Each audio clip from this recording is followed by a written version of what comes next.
bà nên hay bàn hai thà mà đẩy cồn không mày dưới một bốn đó bà mới tới bà quật ở miền khảnh như nâng cháu xiêm tam tịch ấy cháu xiêm với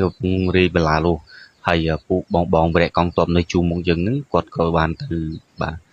ri riêng pui á có mọi pui ri bẩn to bà hay mới tới mà đầy bọc cồn không mày dưới mình men thom nà tiếng bốn mà bật chia ong ai khai han mà tên bà một mông mới tới bà nộp về bằng bộ nè về cho mưa dương về cho mưa dương nó lại đang tung trên kìa này nắng cho mưa mình về hao dương mấy nhỉ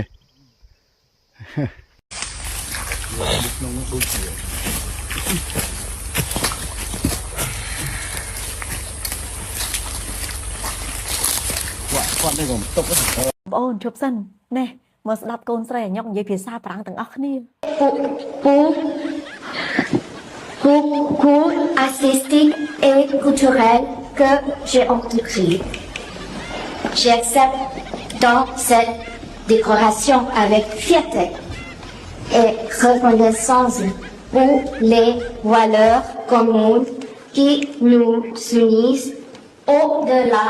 de nos diversités. J'aimerais de recevoir cette décoration précieuse. ព័ត៌មានដ៏គួរឲ្យសំណើចមួយកុំភ្លេច share ចែកគ្នាសើចណានឹងហើយកាលពីម្សិលមិញថ្ងៃទី2ខែ7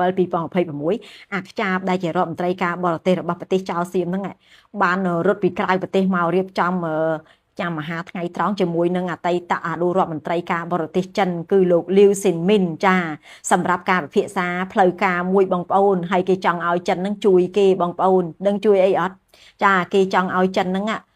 គ្រប់គ្រងនៃការពិភាក្សាទ្វេភាគីរវាងកម្ពុជានិងថៃ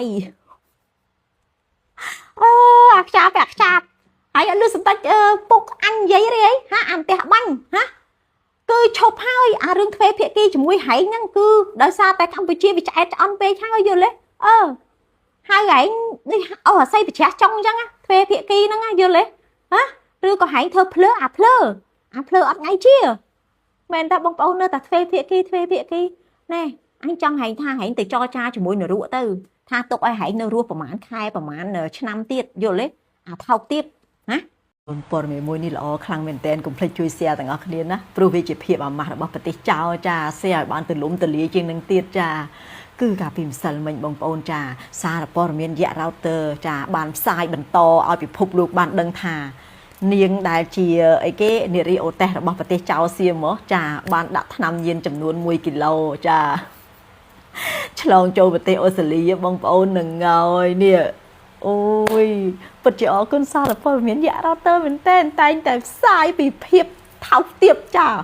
របស់ប្រទេសចៅសៀមនឹងឲ្យពិភពលោកបានដឹងបន្តចាបងប្អូនពិតជាអស្ចារ្យមែនតើនេះបានចំជាសារព័ត៌មានដ៏ត្រឹមត្រូវដល់អស្ចារ្យដែលធ្វើឲ្យយើងតាមដានទៅវាជក់ចិត្តដិតអារម្មណ៍ព្រោះព័ត៌មានហ្នឹងគឺជាព័ត៌មានពិតតែម្ដងបងប្អូនកុំភ្លេចជួយ share គ្នាយើងចាសប្បាយចិត្តខ្លាំងមែនទែនឲ្យតែសារព័ត៌មាន router នឹងផ្សាយនិយាយមែនដោយសារតែសារព័ត៌មានហ្នឹងគឺជាសារព័ត៌មានមួយដែលពិភពលោកតែងតែតាមដានណាបងប្អូនណាហ្នឹងហើយអរគុណច្រើនអូនអើយព័ត៌មានក្តៅមួយកុំភ្លេចជួយ share ចែកគ្នាសើចចាល្ងាចមិញនេះតែម្ដងបងប្អូនថ្ងៃទី2ខែ7 2026អាមុខថាសចាវាត្រៀមហោះទៅម៉ាឡេស៊ីដើម្បីចរចាសន្តិភាពចានៅថ្ងៃទី9និងថ្ងៃទី10ខែ7ឆ្នាំ2026ហើយមានអមដំណើរជាមួយនឹងខាងអីគេក្រមសន្តិសុខភាគខាងត្បូងចាភាគខាងត្បូងប្រទេសថៃហ្នឹងបងប្អូនហ្នឹងថ្ងៃគេហៅ NSC បងប្អូនហ្នឹងហើយរឿងនេះគួរចង់សើចនឹងចេះកាលពីថ្ងៃអង្គារហ្នឹងថៃគេប្រកាសថាគេនឹងហោះទៅចរចាជាមួយម៉ាឡេស៊ីនិយាយរឿងបកាចា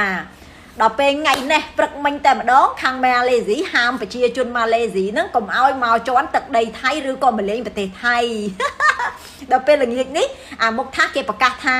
គេនឹងទៅចរចាជាមួយម៉ាឡេស៊ីថ្ងៃ9និងថ្ងៃ10ចាខែ7នេះអូយមានគ្រប់រសជាតិហ្មងប្រទេសចៅសៀមវិលមុខអត់ហ៎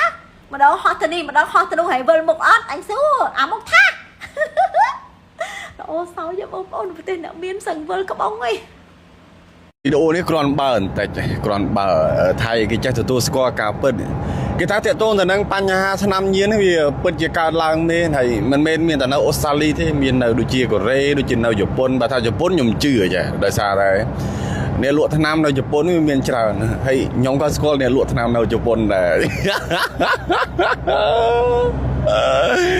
បាទបងប្អូនទាំងនេះខ្ញុំបកប្រែព័ត៌មាននេះជូនបន្តិចតាក់ទងនឹងព័ត៌មានមួយនេះគឺថៃគេទទួលស្គាល់ថាប្រជាជនរបស់គេទៅនៅតាណាក៏ដោយមិនដែលចោលទេអាចរិកអាមេយាត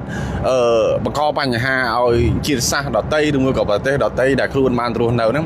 ហើយជាភាសានេះគឺតាក់ទងទៅនឹងរឿងថ្នាំញៀនតែម្ដងហើយថ្នាំញៀនហ្នឹងគឺមានការវិខ្ចប់មានការដឹកជញ្ជូននេះគឺប្រទេសថៃនេះគឺជាប្រទេសមួយដែលជាគោលដៅកណ្ដាលបាទតែគោលដៅកណ្ដាលក្នុងការយកទៅចែកចាយទៅតាមបណ្ដាប្រទេសផ្សេងហើយគេថាបើថាតាក់ទងទៅនឹងការផលិតគេមិនហ៊ាននិយាយថាប្រទេសថៃហ្នឹងអត់មានកន្លែងផលិតទេវាមិនដឹងថាមានកន្លែងផលិតឬមួយអត់ដឹងទេប៉ុន្តែបើសិនថានៅតំបន់ខ្សែបន្ទាត់ព្រំដែនរវាងថៃជាមួយនឹងភូមាអាចមានកន្លែងផលិតប៉ុន្តែនៅក្នុងនោះក៏មានក្រុមឈ្មួញរបស់ថៃហ្នឹងក៏មានការទំនាក់ទំនងចេញចូលក្នុងការទិញក្នុងការលក់ដូរក្នុងការចែកចាយអញ្ចឹងបាទអានេះលក់ទៅអានេះជក់ក៏ជក់ទៅអានេះចែកចាយក៏ចែកចាយទៅអានេះដឹកជញ្ជូនក៏ដឹកជញ្ជូនទៅហើយជាក់ស្ដែងយើងឃើញតែព័ត៌មានប្រហែលថ្ងៃហ្នឹងគឺតាក់ទងទៅហ្នឹងចាប់បានកញ្ញាដែលស្រស់សភាបាទដែលជាអ្នកបម្រើការនៅក្នុងយន្តហោះហ្នឹងចាប់បាននៅអូស្ត្រាលីហ្នឹង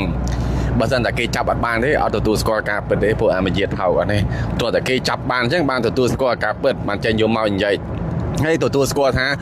ប្រជាជនរបស់ខ្លួនឯងពិតជាបានអញ្ចឹងមែនបាទទៅដល់ជប៉ុនលក់នៅជប៉ុនទៅដល់កូរ៉េទៅដល់អូស្ត្រាលីលក់ដល់អូស្ត្រាលីទៀតឥឡូវគេទទួលស្គាល់ហើយគេនឹងពង្រឹងនៅ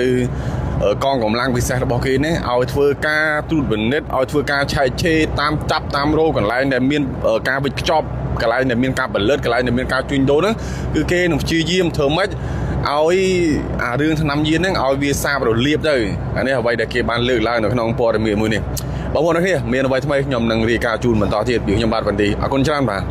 ថ្ងៃថៃរំពឹងថាមិនយូរទេប្រជាជនខ្មែរនឹងបែកបាក់សាមគ្គីគ្នាបងប្អូនទាំងអស់គ្នាគេរំពឹងបែបហ្នឹងតែម្ដងគេថាកម្ពុជាទ្រាំមិនបានយូរទៀតទេ